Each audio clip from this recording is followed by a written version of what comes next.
Right, today we're going to reflect on SD 50.36, Sutta number 36 of SD 50.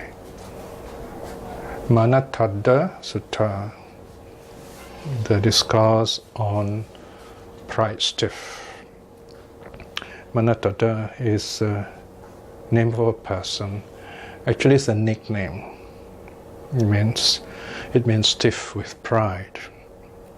So we have a good idea what the topic is about. This is from S 7.15. The theme is respect should be shown to whom respect is due. This is actually quite a humorous short story of a Brahmin who is very arrogant, very proud, full of himself, as we say. He comes to meet the Buddha, and then, as you know, when we meet the Buddha, some kind of change would happen, especially when our time is ready, when our karma is ready. The Buddha gives some teachings. He gives just the right words, and things turn around. Let's look at this sutta, the discourse on pride stiff, page 157, originating in Savatthi. Now at that time, a Brahmin named Manattadda, or pride stiff, was living in Savatthi. He does not respectfully salute mother, nor father, nor teacher, nor eldest brother. In other words, he doesn't show any respect to anyone at all. Now, at that time, the Blessed One was teaching the Dharma surrounded by a large assembly. Then it occurred to the Brahmin Manattadda, this recluse Gautama is teaching the Dharma to a large assembly. What now? If I were to approach the recluse Gautama, if the recluse Gautama addresses me, I will address him. I will address him too. If the recluse Gautama does not address me, then I will not address him. Now this sounds very familiar, isn't it? When we go to a new place, especially when there are teachers who come, we might usually we feel a little shy, or perhaps we feel it's not the right time or right place to talk to someone, to the teacher even. Or sometimes we could be filled with pride, and you say, well, if you don't talk to me first, I will not talk to you. Now this is where we have a number of other suttas, like the Ambata Sutta and Sona Danda Sutta, where these Brahmins, they speak highly of the Buddha, they praise the Buddha. And one of the very interesting qualities of the Buddha that they highlight is that the Buddha is someone who greets others first. Right? And this quality is often highlighted in Thailand, among the Thais. Somewhat, they kind of speak highly of this quality that we have of greeting people first, saying hello to people first, especially when you meet others. So you find very often the Thai monks are very friendly, they would greet you first. So the Buddha has that special quality. So anyway, here we see, here's this Brahmin filled with pride, and is going to meet the Buddha. So you have two worlds, the old world and the new spiritual world. They're going to collide, so to speak, and something wonderful is going to happen. Right, so the Brahmin goes to meet the Buddha. Then the Brahmin Manatada approached the Blessed One and remaining silent stood at one side. Right? So it's rather awkward kind of situation. Normally, out of respect for the teacher, if he's sitting, we would sit, we would greet, say hello, and then sit. If the teacher is sitting, we would sit down at one side. But here he just stood there. Okay? But the Blessed, he was hoping that the Buddha would notice him and maybe kind of call out to him. But for some reason, the Buddha did not do that. He probably was teaching, he was answering questions, but the Blessed One did not address him. Then the Brahmin Manatada thought, this recluse knows nothing, and decided to turn back, right? So if someone doesn't greet me, doesn't say hello to me, is not nice to me, he's stupid. I mean, he's not really worth listening to, right? So again, it's very familiar. So the Brahmin pride Steve thought, oh, this monk, this Gautama does not know anything. He does not greet me. So he's going to turn away. So this is the crucial moment, the moment where he's going to move away. The Buddha has this kind of uncanny ability to kind of strike just at the right time. Verse 6. Then the Blessed One, knowing with his own mind the thoughts in the Brahmin Manatada's mind, uttered this verse. So indirectly, the Buddha communicates with the Brahmin by uttering a verse that he's able to hear. The Buddha says, harboring conceit is not good for one's welfare. Here, Brahmin, if you have come for your welfare, then devote yourself to just that. Now, there's nothing deep here, it's just simple advice. Well, it's not good to have conceit, says the Buddha. I mean, if you have come here to learn something, you might as well learn. I mean, that's all the Buddha said, really. But you must always remember, it's not just the words the Buddha says, it is how he says it, the tone of his voice. He has a very captivating voice. You notice some of those, when you watch some of those Shakespeare plays, you find the main actor usually has this amazing, wonderful voice. Right, so if you hear the Buddha's voice, he has kind of this very appealing kind of tone. So the Buddha says, in Pali he says, Na manang bruhana sadhu, ati kasidha brahmana, yena atena agachi, tammevang anu bruhaye ti. Harboring conceit is not good for one's welfare. Here, Brahmin, if you have come for your welfare, then devote yourself to just that. So, what happens now? Then the Brahmin Manatada realized, the recluse knows my mind. So that verse that we just heard, spoken by the Buddha, is something reflecting on the mind of Manatada. Well, at least he sees it that way. He connects with it immediately. Now, then something rather amazing happens. The moment he, perhaps in his the whole of his life, nobody really spoke to him, or he never really connected with anyone for some reason. And for the first time in his life, he found that someone is actually talking with him. So what does he do? The sutta says, and right there fell on his face at the Buddha, at the Blessed One's feet, kissed and stroked them. Right? So we have this rather extreme situation.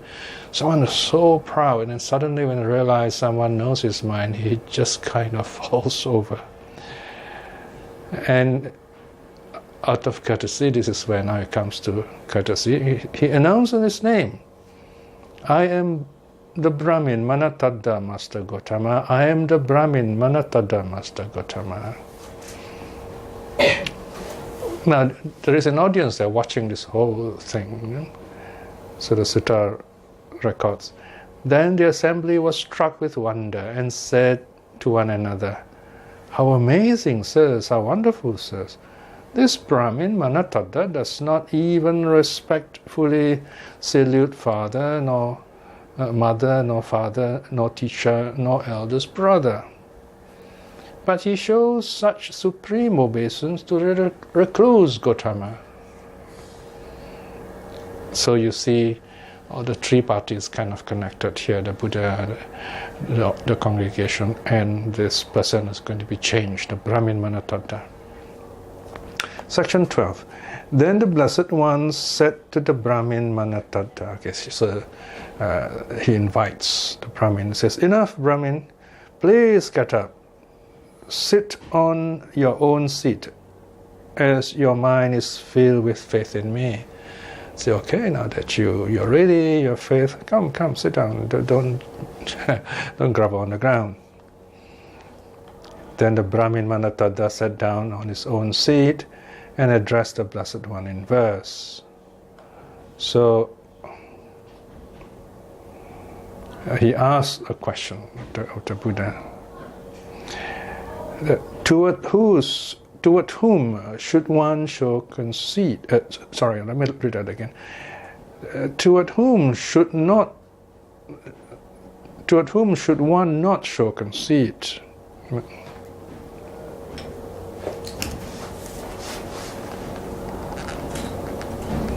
To whom should one show respect? To whom should honor be shown? Whom is it good to properly venerate? So finally he asks the right question. Then the Buddha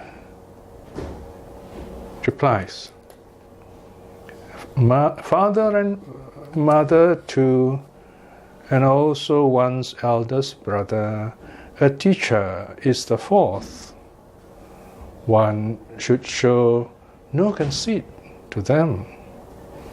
One should show them respect. One should honor them. It is good to properly venerate them." So these are very simple social teachings of showing respect to others.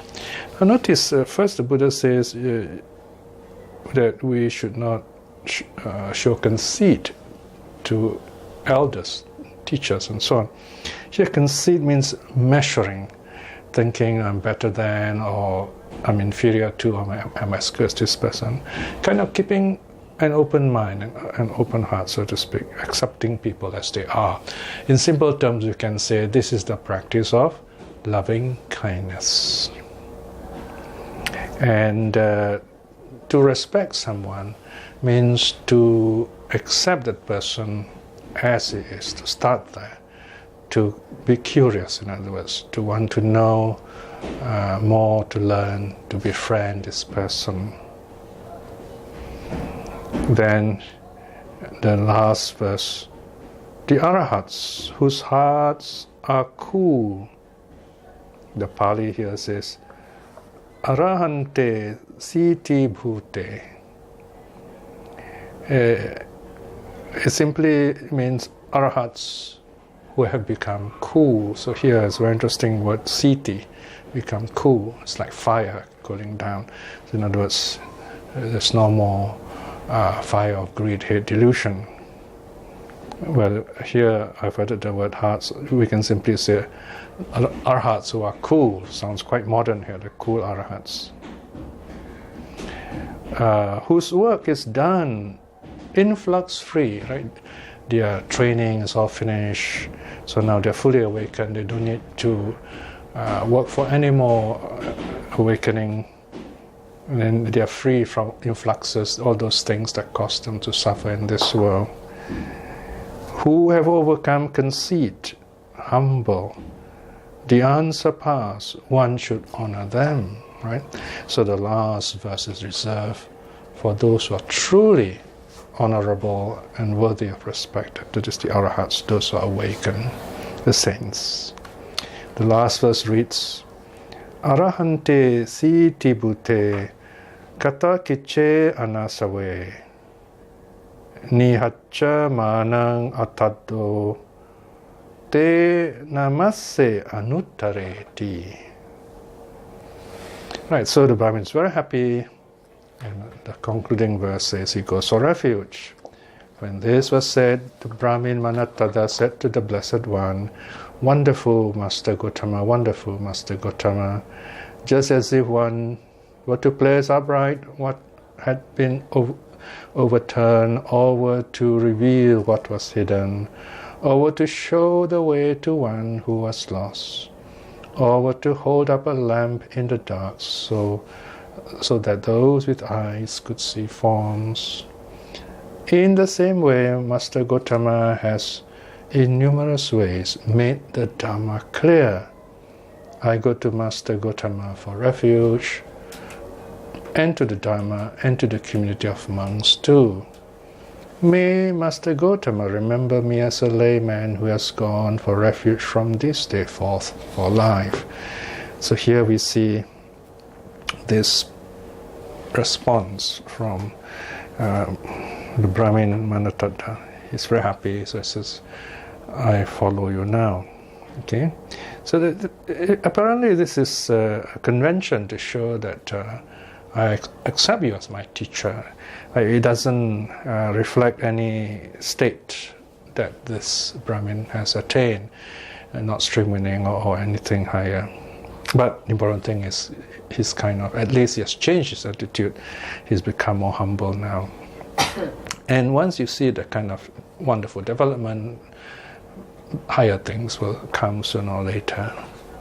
So here we are, a simple story, a humorous story of someone who is stiff with pride. But on meeting the Buddha, he changes. Right? So here we see the Buddha didn't teach any profound Dhamma. It is, in a sense, you can say, it's the Buddha's personality, kindness, even his humility is what changes the other person who is filled with pride and arrogance. It's something for us to reflect on. With that, let us close with a short reflection. As we listen to the suttas, let us remember a very important aspect of teaching of ourselves as Buddhists is how we conduct ourselves to others in public. To constantly radiate loving kindness so that we present ourselves as someone friendly, someone warm, someone radiant, so that people just looking can feel that peace and they feel good in our presence, what we can call the asaji effect. Reflecting in this way is wonderful good karma. By the power of such good karma and the power of the three jewels, may we have the wisdom and courage to aspire to stream winning in this life itself. May we be blessed with good health and long life, happiness, and great growing wisdom to continue our practice and attain awakening in this life itself. May our loved ones and those we care for to be well and happy. May those who are seeking the Dhamma too be well and happy and find the fruition of their practice in this life itself.